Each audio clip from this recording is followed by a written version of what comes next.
Shalom lekulam. Kali ini saya akan membawa penjelasan Parashat Devarim yang disusun oleh Rabbi Jonathan Sacks dan yang diterjemahkan oleh saya. Penjelasan singkat, Kitab Devarim pada dasarnya adalah pembaruan Moshe dari perjanjian yang sama yang dibuat oleh Hashem dengan Israel di Gunung Sinai. Kali ini Moshe bergabung dengan perjanjian ke generasi berikutnya karena mereka akan segera memasuki tanah perjanjian dan menciptakan masyarakat yang baru berdasarkan Torah di tanah itu. Dan karena perjanjian sering dimulai dengan pembukaan dan garis besar sejarah, ini juga bagaimana Parashat Devarim dimulai. Moshe menjelaskan latar belakang perjanjian dan kemudian membahas peristiwa-peristiwa yang mengarah pada perjanjian dan pembaruannya. Pertama-tama kita memiliki pengantar yang menggambarkan waktu dan tempat. Kita berada di minggu-minggu terakhir kehidupan Moshe dan orang-orang yang berkemah di tepi sungai Yordan. Moshe mengingatkan bangsa Israel tentang kisah mata-mata dan kurangnya kepercayaan orang-orang Israel yang menyebabkan 40 tahun mereka berkeliaran di padang gurun. Lalu ia pindah ke kejadian yang lebih baru, menceritakan kembali kisah pertempuran dan kemenangan atas Moab dan Amon dan menyelesaikan tanah mereka di seberang sungai Yordan oleh suku Ruben, Gad, dan sebagian dari suku Manasye. Parashat berakhir dengan menunjuk Yosua sebagai penggantinya. Dia akan memimpin orang-orang Israel ke tanah perjanjian. Yosua adalah wakil Moshe yang setia dan telah lama melayaninya. Dia telah menyaksikan dan belajar dari Moshe sepanjang waktu, sebagaimana Moshe memimpin umat Israel. Dia juga membuktikan dirinya selama kejadian mata-mata di mana dia menunjukkan kesetiaannya kepada Moshe, kepada Hashem, dan kepada tanah Israel. Penjelasan inti. Dalam bulan terakhir hidupnya, Moshe mengumpulkan orang-orang dan mengajari mereka hukum yang harus mereka pertahankan dan mengingatkan mereka tentang sejarah mereka sejak mereka keluar dari tanah perbudakan. Kitab Devarim adalah catatan-catatan dari pidato ini untuk mereka. Hampir segera dia menceritakan kembali kejadian mata-mata karena ini adalah alasan utama orang tua mereka tidak diizinkan untuk memasuki tanah perjanjian. Dia ingin generasi baru ini untuk mempelajari pelajaran dari kejadian sebelumnya dan membawa mereka bersama mereka selalu. Mereka membutuhkan iman dan keberanian. Mungkin itu selalu menjadi bagian dari apa artinya menjadi seorang Yahudi. Tetapi kisah para mata-mata saat ia menceritakan di sini memang sangat berbeda dari versi di Shelach Lecha Bamidbar 13-14 yang menggambarkan peristiwa seperti yang terjadi pada saat itu. Hampir 39 tahun sebelumnya, perbedaan antara dua kejadian banyak dan jelas. Di sini saya ingin fokus hanya pada dua perbedaan dan pertanyaan yang mereka ajukan. Yang pertama, siapa yang mengusulkan untuk mengirimkan mata-mata? Di Shelach Lecha itu adalah Hashem yang menyuruh Moshe melakukannya. Hashem berfirman kepada Moshe, kirimlah orang-orang itu. Dalam parasha kita dikatakan bahwa sebenarnya orang-orang yang memintanya atau orang-orang Israel yang memintanya. Lalu kalian semua datang kepada saya dan berkata, mari kita mengutus orang itu. Siapa itu? Tuhan atau rakyat Israel? Ini membuat perbedaan besar untuk bagaimana kita memahami kejadian ini. Kedua, apa misi mereka? Dalam parasha kita orang-orang berkata, marilah kita mengutus orang untuk memata-matai. Dalam kurung Vayach Peru, tanah untuk kita. Devarim 1 ayat 22. Ke-12 lelaki itu atau ke-12 pria itu datang ke daerah pegunungan, datang ke Wadi Eshkol dan memata-matai Vayeraglu.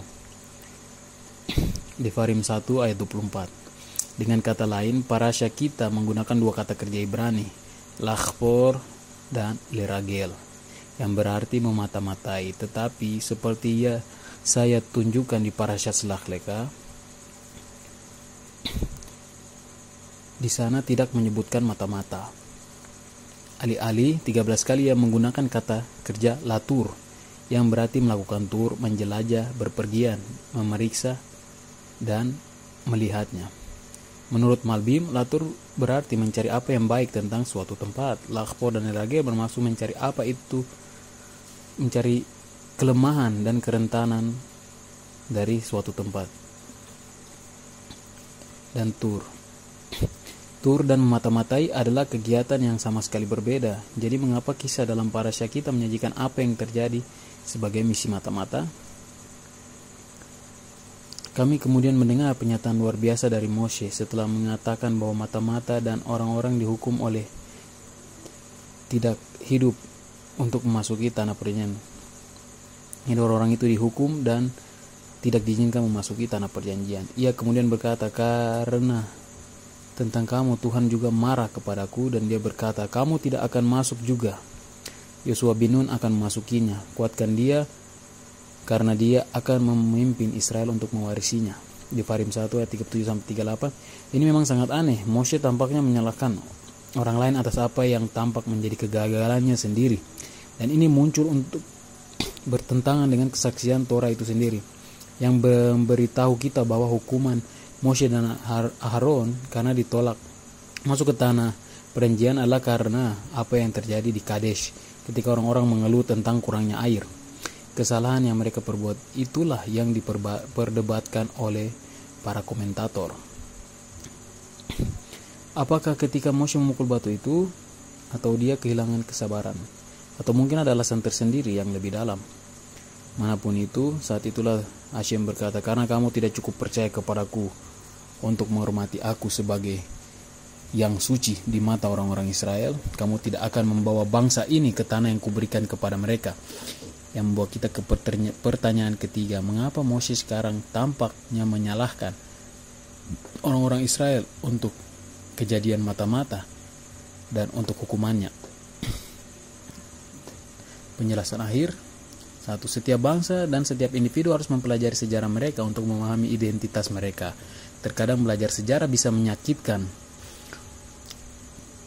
Ada pepatah umum yang berkata, mereka yang gagal mempelajari pelajaran sejarah pasti akan mengulanginya. Dikaitkan dengan George Santayana, filosof, penyair, dan novelis, yang kemungkinan besar mengatakannya dengan cara berikut. Mereka yang tidak dapat mengingat masa lalu dikutuk untuk mengulanginya.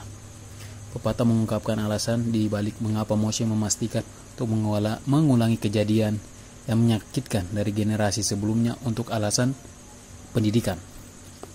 Yang kedua, sulit untuk menyalahkan kepemimpinan orang yang tidak patuh, tapi mereka juga tidak dapat dianggap tidak bersalah.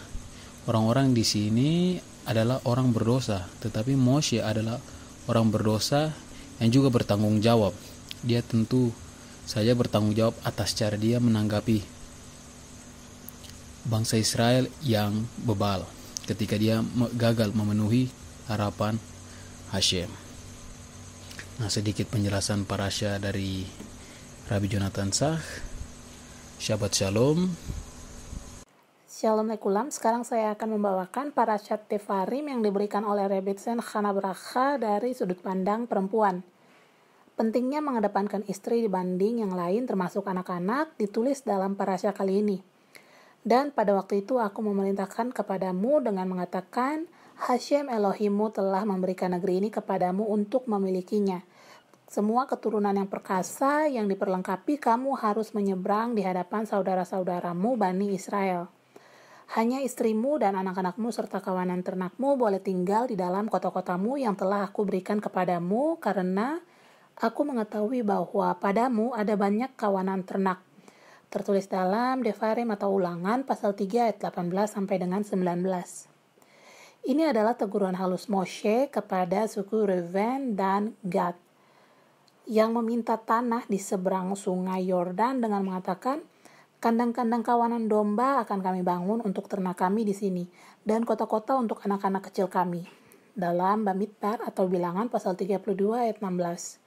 Kemudian Moshe membalikan urutan prioritas yang mereka baru sebutkan seperti ini. Bangunlah bagimu kota-kota untuk anak-anakmu, dan kandang-kandang bagi domba-dombamu. Tertulis dalam Bamidbar pasal 32 ayat 24. Judul yang pertama tentang prioritas. Menurut Rashi, suku Reuben dan suku Gad menyebutkan kawanan domba mereka terlebih dahulu sebelum mereka menyebutkan anak-anak mereka. Karena mereka lebih memerhatikan harta mereka dibandingkan anak-anak mereka. Moshe mengatakan kepada mereka, pastikan bahwa urutan prioritasmu adalah benar. Pertama-tama bangunlah terlebih dahulu kota-kota untuk anak-anak kecilmu, dan setelah itu baru bangunlah kandang-kandang kawanan dombamu. Mereka menerima teguran Moshe dan memperbaiki diri mereka dengan mengatakan, anak-anak kami, istri-istri kami, ternak kami, dan seluruh hewan kami akan ada di sana di kota Gilead. Tertulis dalam Bamidbar atau Bilangan pasal 32 ayat 26. Namun demikian permintaan mereka masih harus diperbaiki karena mereka menempatkan anak-anak mereka sebelum istri-istri mereka. Maka dari itu Moshe sekarang menyebutkan istri-istri mereka paling pertama dari daftar prioritas itu, agar supaya mereka sadar bahwa tidak ada yang mendahului pasangan mereka. Judul yang selanjutnya, sendirian bersama. Sekalipun anak-anak kita adalah yang paling berharga, karena mereka adalah penerus kita, tapi tidak ada yang dekat dengan seorang suami layaknya kedekatan istrinya. Seperti tertulis dalam Bereshit atau Kejadian pasal 2 ayat 24, itulah sebabnya seorang pria akan meninggalkan ayahnya dan ibunya dan akan bersatu padu dengan istrinya, sehingga keduanya menjadi satu daging. Persatuan antara suami dan istri pada hakikatnya terhubung kepada tujuan utama penciptaan, yaitu laki-laki dan perempuan Dia telah menciptakan mereka. Tertulis dalam Bereshit atau Kejadian pasal 1 ayat 27. Dalam Zohar nomor 1 ayat 55b tertulis demikian. Dari sini kita belajar segala gambaran yang tidak mencakup laki-laki dan perempuan itu adalah bukan gambaran yang sebenarnya yang tinggi. Dan lihatlah, Hakadosh Baruch Hu tidak menempatkan Shekhinah-Nya di tempat-tempat yang mana tidak ditemukan laki-laki dan perempuan ada bersama. Berkat-berkat hanya ditemukan di tempat yang ada laki-laki dan perempuan, seperti ada tertulis dalam Bereshit pasal 5 ayat 2, Kejadian pasal 5 ayat 2, Dia memberkati mereka, dan Dia memanggil nama mereka dengan nama Adam pada hari mereka diciptakan. Yang tertulis bukan seperti ini. Dia memberkatinya dan memanggilnya dengan nama Adam. Manusia hanya bisa dikatakan Adam jika ada kesatuan antara laki-laki dan perempuan. Judul yang selanjutnya, istrimu yang diutamakan. Hashem bisa saja membuat seorang perempuan mengandung langsung setelah dia dan suaminya menikah. Sangat mungkin untuk Hashem membuatnya mengandung dan melahirkan pada hari yang sama. Namun demikian, Hashem ingin pasangan ini untuk menghabiskan waktu sendirian bersama dalam tanda kutip sebelum ada gangguan dalam tanda kutip dari anak-anak mereka. Maka dari itu, suami dan istri sekurang-kurangnya hidup sendirian bersama selama 9 bulan sebelum kehadiran anak mereka. Kenyataannya, anak-anak ini mereka kemudian akan tumbuh besar dan pergi untuk memulai rumah tangga mereka sendiri. Dalam perjalanan hidup, suami dan istri ini akan kembali masuk dalam waktu sendirian bersama. Maka dari itu, Moshe memperjelas bahwa sama halnya seperti anak-anak mereka itu lebih penting dibandingkan dengan harta mereka, begitu juga istri-istri mereka adalah yang paling penting dari semuanya. Sekian dari saya, terima kasih, Shabbat Shalom. Shalom, saya akan menjelaskan sedikit mengenai Haftorah Devarim Chashon. Haftarah untuk minggu ini adalah Devarim, selalu dibaca pada Syabat sebelum Tisha B'Av atau pada Tisha B'Av itu sendiri jika jatuh pada Syabat. Ini dianggap sebagai Haftarah dengan perbedaan besar. Kode hukum Yahudi menyatakan bahwa sudah sepantasnya rabi dari sinagog dipanggil untuk membacanya. Memang itu memberikan namanya setelah kata pembukaannya Chashon atau penglihatan kepada Syabat yang dibacanya, yang dengan demikian dikenal sebagai Syabat Chashon. Haftarah ini diambil dari pasal pertama Yesaya. Di dalamnya, Nabi merangkum penyebab yang mendasari kehancuran Yerusalem dan bagaimana melalui Teshuvah Ini semua bisa dihindari. Tingkah laku orang-orang yang berdosa telah menunjukkan rasa terima kasih yang luar biasa. Bahkan, seekor lembu atau keledai mengakui pemiliknya dan mengikutinya, setidaknya setelah dia memberinya makan. Sebaliknya, orang-orang Yahudi telah gagal dalam konsep yang sederhana dan mendasar ini. Hashem telah membawa mereka keluar dari Mesir, dari perbudakan, menopang mereka di hutan belantara, dan memberi mereka kemampuan untuk membangun masyarakat mereka sendiri. Apakah ini cara untuk membalas kebaikannya? Menurut banyak komentar, Yesaya mengucapkan kata-kata ini kepada orang-orang Yudea tepat pada waktu saudara-saudara mereka di negara Israel diasingkan. Negara itu telah dihancurkan bersama dengan semua kota dan milik pribadinya. Dia membandingkan ini dengan tubuh yang sakit, di mana kepala dan hati terluka, serta semua anggota badan. Yesaya mendesak saudara-saudaranya untuk melihat kehancuran yang dialami mayoritas rakyat mereka dan belajar pelajaran yang sesuai. Tingkah laku orang-orang mengingatkan kita pada Sodom dan Gomora, kecuali jika perubahan radikal akan terjadi, nasib mereka akan sama dengan kota-kota itu, tetapi kali ini melalui musuh yang menyerang. Penyakit spiritual pada waktu itu adalah bahwa Yudaisme telah menjadi budaya nasional, sementara nilai-nilai dan sila yang mendasarinya diabaikan. Syabat, Rosh Kodesh, dan festival-festival dirayakan, doa-doa dipersembahkan, dan kurban dibawa. Tetapi semua ini tanpa isi dan tujuan mereka. Kumpulan dan perayaan pada acara-acara khusus dimaksudkan untuk membuat para peserta terinspirasi dan terangkat. Pengorbanan itu dimaksudkan untuk membawa seseorang lebih dekat kepada Hashem. Kata dalam bahasa Ibrani untuk kurban adalah korban, berakar pada kata kiruf, kedekatan. Tetapi ritual-ritual ini telah menghancurkan jiwa mereka, dan orang-orang tidak memikirkannya. Tangan yang sama yang mungkin diangkat dalam doa juga kemungkinan memiliki darah. Dosa sebagian besar berasal dari dorongan dan hasrat seseorang untuk melakukan kesalahan. Warna merah digunakan sebagai kode warna untuk dosa, karena menunjukkan darah mendidih dari nafsu. Nabi berjanji bahwa meskipun orang-orang telah melakukan kesalahan, mereka masih bisa melakukan tesyufah. Dosa merah akan terhapus atau berubah menjadi putih seperti wol atau salju. Perumpamaan ini sebenarnya digunakan dengan cara yang sangat praktis.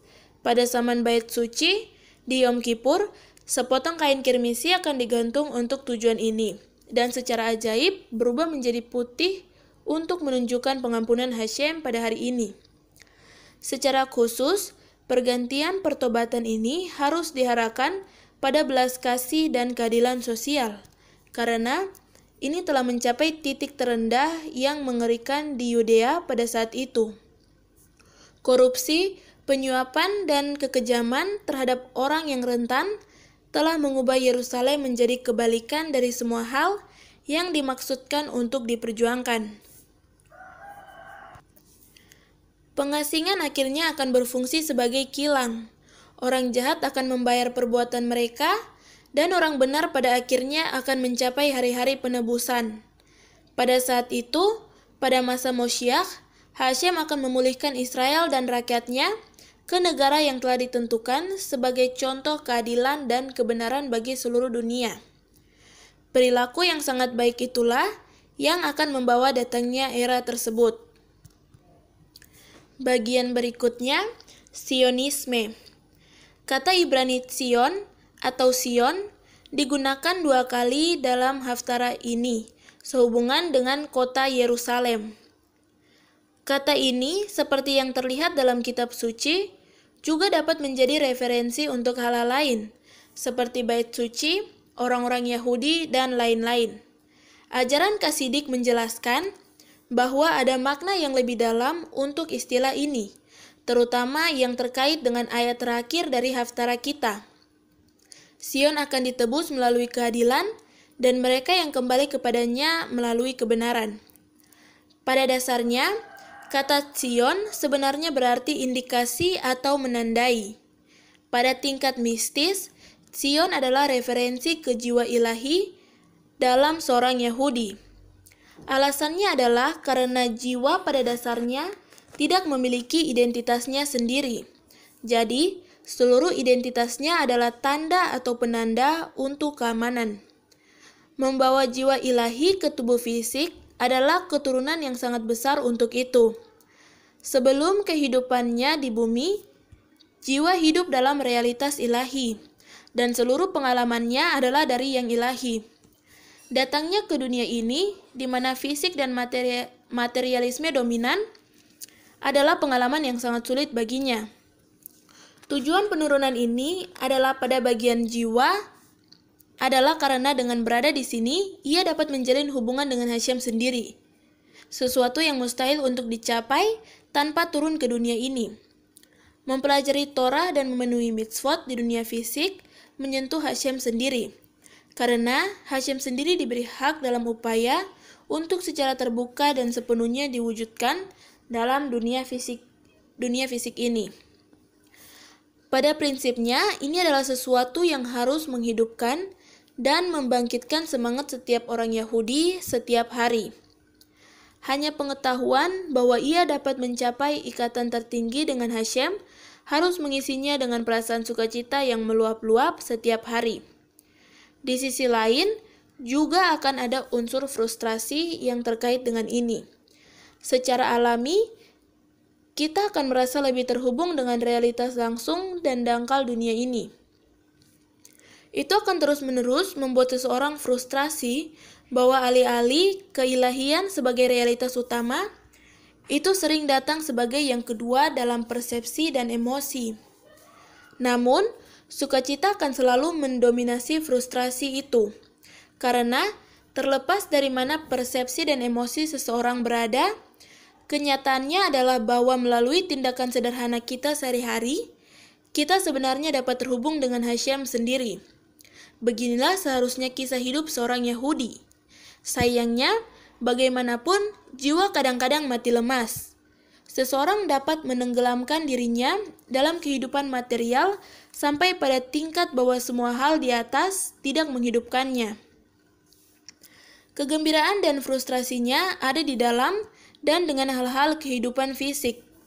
Kebaikan di dalam dirinya dapat ditenggelamkan oleh suara apa yang kita sebut kehidupan. Lebih khusus lagi, ada dua bagian dalam hal ini. Ada jiwa itu sendiri, dan kemudian ada berbagai ekspresi yang dimiliki jiwa. Jiwa, meskipun dapat ditutup dari kesadaran, tidak akan pernah terpengaruh atau dilemahkan oleh perendamannya dalam fisik.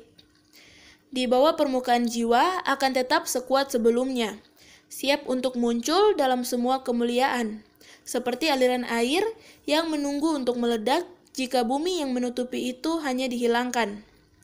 Sebaliknya, kegembiraan dan frustrasi adalah sifat netral. Mereka tidak eksklusif bagi jiwa yang saleh.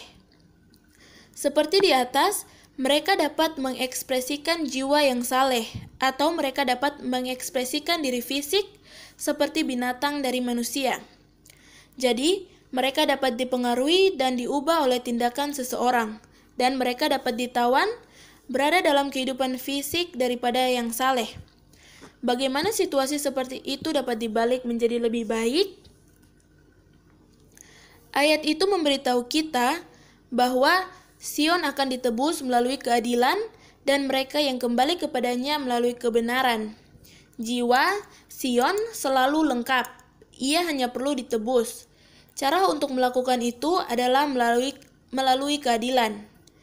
Kata Ibrani untuk keadilan adalah mishpat, yang sering merujuk pada hukum Taurat, ajaran keadilan. Secara spiritual, ini berarti bahwa cahaya Taurat memiliki kemampuan untuk menerangi kegelapan fisik, sehingga jiwa dapat muncul ke depan. Adapun berbagai ekspresi jiwa, mereka yang kembali padanya, mereka dapat diangkat melalui kebenaran, sedekah. Tindakan seorang Yahudi mendatangkan tindakan timbal balik dari atas. Sedekah adalah ketika kita menunjukkan belas kasihan dan kebaikan kepada sesama dan membantunya keluar dari kesulitannya. Sebagai imbalannya, Hasyim akan memberikan rahmatnya kepada kita, membawa keluar dari tawanan apa yang secara spiritual tertawan di dalam diri kita. Sekian dari saya, sahabat Shalom.